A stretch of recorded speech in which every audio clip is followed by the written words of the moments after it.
All right. Good. All right, we're working now.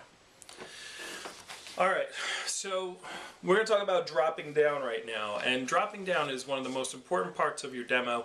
It really is the only part of the demo that really is where you're developing your communication skills. Don't get me wrong, the rest of the demo, you are developing communication skills, but the real communication skills is the skill of negotiation, the skill of finding a solution for the customer. Okay, and what I want you to do is please have some notes out for this video, so go grab them, or hopefully you had it already. And what I want you to do is I want you to write down the definition of closing. Okay, and the definition of closing is helping the customer make a comfortable decision for something they already want. All right, so I'll say it again. Helping the customer make a comfortable decision for something they already want. Okay, here's the thing, guys. If they don't want Cutco, you shouldn't sell it to them. All right, if you're doing the demo and they just don't like it, or they're like, I get knives from whatever place, all right, then fine, don't sell it to them. That's fine. But if you're getting customers that are like, well, I really like it, but I can't afford it right now, or I got to talk to my husband, or I got to, maybe call me back. Okay, these types of things, like, they want the product. So your job is to handle the problem. Okay, find a solution, work with them, persuade them to get the product. Okay, and by the way, it's not like, but closing is not like something you do to a customer. Okay, it's something you do with the customer, and it's something you do for the customer. All right, customers need to feel comfortable. They need to feel confident in what they're doing is the right thing. Here's what you need to understand. Customers don't care about the money, okay? The money is not an option. If you have a customer who tells you, I can't afford Cutco, then and they have a job, like sometimes reps call and say, oh, I had a no sale. They said they couldn't afford it. They just, my first question is, was it a qualified presentation? Were they employed? Yes. So if they were employed, then they have a job. They can afford Cutco. We are not talking about a Lexus. We're not talking about them buying a house. We're not talking about buying a sofa or a TV. We're talking about spending $40, $50. And you can take a trimmer and do it on a 2-payment plan, and it's $30. So you're telling me you saw a customer who couldn't afford $30. I mean, are you, like, does that even make sense? All right. So the first thing you have to understand is that a sale is made on every presentation, and the definition of a sale is a transfer of enthusiasm, okay, or a transfer of the story, okay. And so either you sell the customer on all the reasons why they should buy Cutco, and you make that make sense to them, or they sell you on all the reasons, the emotions of them not being able to buy Cutco. And a lot of times new reps get sold. Whoever's more confident, whoever's more strong with their saying gets sold, okay? So new rep will go, not totally new rep now, if you're one of those reps that you're selling and you're like making, you're selling homemakers and ultimate sets, signature sets, great. The only reason that's happening though is because you're confident about it. Once you sell your first homemaker, you're very comfortable with the homemaker, so you feel more confident saying it to the next customer. That's just how it goes. So for those of you that are watching this video who haven't sold one yet, I guarantee you it's because you're just not being confident when you're saying the prices. You're saying the price is something wishy or something you're like it's $12.70. Is that okay with you? Okay, you might not be saying is that okay with you, but that's how you're coming across when you're saying it. And what happens is understand that customers only want to do what's right, okay? That's all. It has nothing to do with money. It has nothing to do with talking to their husband or their wife. It has nothing to do with thinking about it. They just want to do the right thing. And what you have to understand is you just gave them 45 minutes to an hour's worth of knife information. You came across as a knife expert, okay? And then you asked them for $1,000, $1,200, $1,300, and then they didn't, and it asked in an uncomfortable way, all right? So, and a lot of times, if you don't have your close memorized, which if you are watching this video right now and you still haven't memorized your close, it must be day 3 or 4 or 5 right now that you're watching this, then you are costing yourself a lot of money. And what I would suggest you do is turn this video off right now, go somewhere, sit down, take it a half hour, and memorize your close. It is not a maybe, it's not a optional thing. Like, you have to know your words, you have to know your lines, you have to know what you're saying, or you cannot be comfortable saying it. How could you possibly be confident saying something you don't know? And when you're talking about prices with people, this is the thing, this is what makes people feel weird, okay?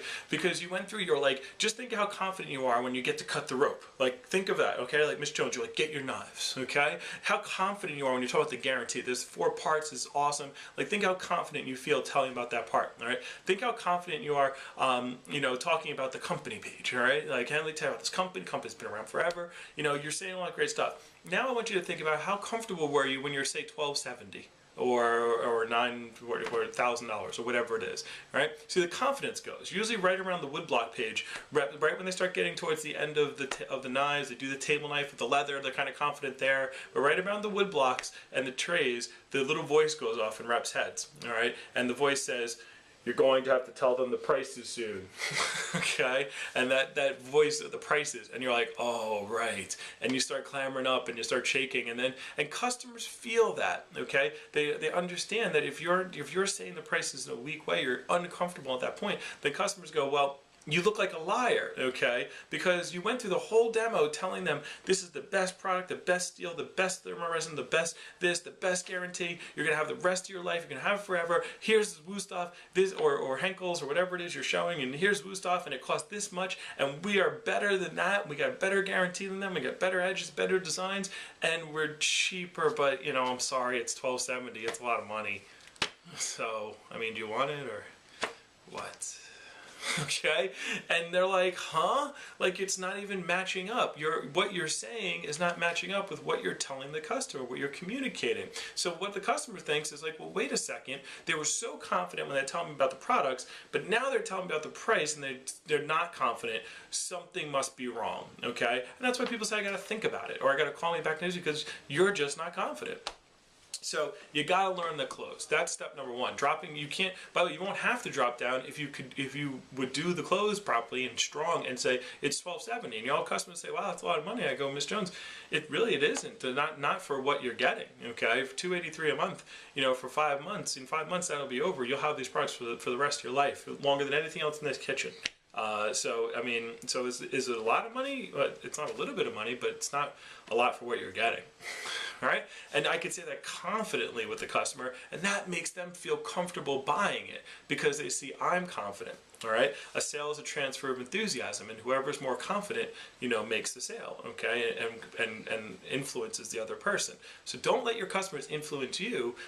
You have to influence them with your confidence. And I'm not telling you have to buy or whatever. I'm just talking confidently with them, and that's how you get it done. All right, I want you to say this to yourself: I am a kitchen consultant. Okay, I am the kitchen consultant. You're not there to sell them Cutco. You are there to consult. Okay, you are there to when you think the word consultant, what does a consultant do? They come in, they give an expert opinion. Okay, on what's going on. You are the knife expert. Customers think you're an expert afterwards. You do your presentation, they're like, wow, this person knows what they know. Even if it's like your first demo, because of the fact that the products are so good and you're representing them, they imply that you know what you're doing. Okay, so you have to direct the customer in the right direction because they don't know. You're the expert. Your job is to find something that fits their budget and work with them to get the right thing done. Okay, so a kitchen consultant, what do? They help. Well, there's 3 options the customer has. A, they buy the homemaker, they put $283 down. They get all the tools, or the ultimate set, or I'm just going to talk about homemakers right now, but ultimate set or signature sets. Guys, the people who buy those big sets, it's not like they're not convinced that they need a $3,000 set of knives. They're convinced that I'll put $400 down and see what I want to get, see what I want to keep. Okay, those big sets are sold on payment plans at trial periods.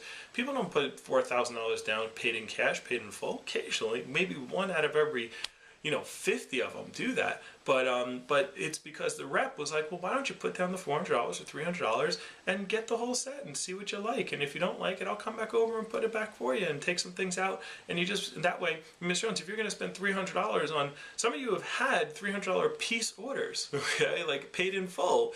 Well, if someone's going to spend $300 paid in full, why not get a signature set? All right, but that's my point. All right. So is it better to put $283 down, get the homemaker, get the table knives, get the kitchen tools, get the shears, and get $200 of free stuff and try it out? Or is it better to buy 3 knives and spend $150 on a 3-piece special and end up paid in full and get 3 knives, as opposed to, and then with tax and shipping you're going to end up paying about $200? Is that a better deal to get the paring knife, the trimmer, and the spatula spreader, the smallest ones, to try out versus spending $80 more and getting the entire homemaker try out? Or is it better for them to keep continuing on with their crappy knives? Okay, like some of you, like you have customers come out who can't even cut the rope. All right, it gives the rope a back rub. It starts to fire that it can't cut, or it cuts so horribly, and then they're like, well, I can't afford the petite carver, and you're like, oh, okay, bye. It's like, Ms. Jones, come on, are you kidding me? Do you cook? How many times a week do you cook? Get some good knives, okay? So that's just how it goes. So you have to be the consultant, right? If you took yourself out of if there was no commission involved, like if you were just their friend, what would you tell them to do?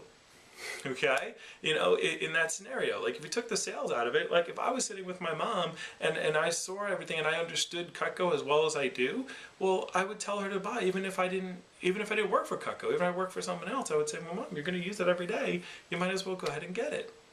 So that's the same thing you should be doing with your customers, okay? Customers, again, don't care about the money. They care about doing the right thing, and you have to make them comfortable with that. So let me show you how to do that, okay? And I'll wrap up with this. How to do it. Well, first of all, what you do is you have to repeat what the customer says. You have to go slow, okay? Do not go too fast. Reps go, so would you like to get the homemaker, the kitchen tools, and the shears? $12.70. Oh, okay. Well, how about, can you live without the shears? All right. Well, do you want anything? Okay, what do you like? Or the customer says, well, I don't know, that seems like a lot. How much is the petite carver? And they break out the price list and they tell them the price of the petite carver. That is way too fast, guys. You can't make a decision that way. People don't walk in and buy a car and then just go, how much is that one? 80,000, that's too much. How about that one? 20, oh, that's too much. All right, would you want to take them for a test ride? Nah. Okay, how much is that one? Okay, like, all right, well, I'm gonna see you later. Like, that is not how people make a decision, okay? So you have to take some time to think about it and walk around. Think of yourself. You go into the mall. You look at an outfit. You look at a shirt. You don't just take the first shirt off the thing and walk over. I just bought a shirt earlier today. Okay, I saw the shirt. I'm like, I'm gonna buy that. But I still walked around the store, looked around a little bit more, and then I came back. I looked again. And I saw the price, and I was like, all right, I can afford this. Yeah, you know what? Okay, sure, I'm gonna get it. Okay, and that was just to buy a freaking shirt. Okay, by the way, the shirt cost like almost one of the knives. So people go and spend $50 on a pair of pants. All right, so again, with I can't afford it. Drives me insane. So point being is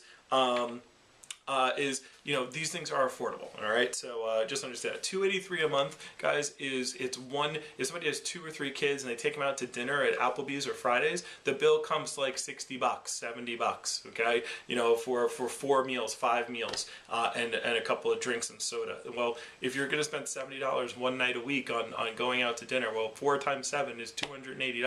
All right, so for one restaurant meal, they can afford a homemaker set. Okay, so the main thing is I'm trying to do is I'm trying to convince you, because most of the time it's all about the rep. See, when you have conviction and you're like, man, Ms. Jones, of course you can afford this, you got to get it, it fits your thing, then you're going to figure out a way to do it yourself. Okay.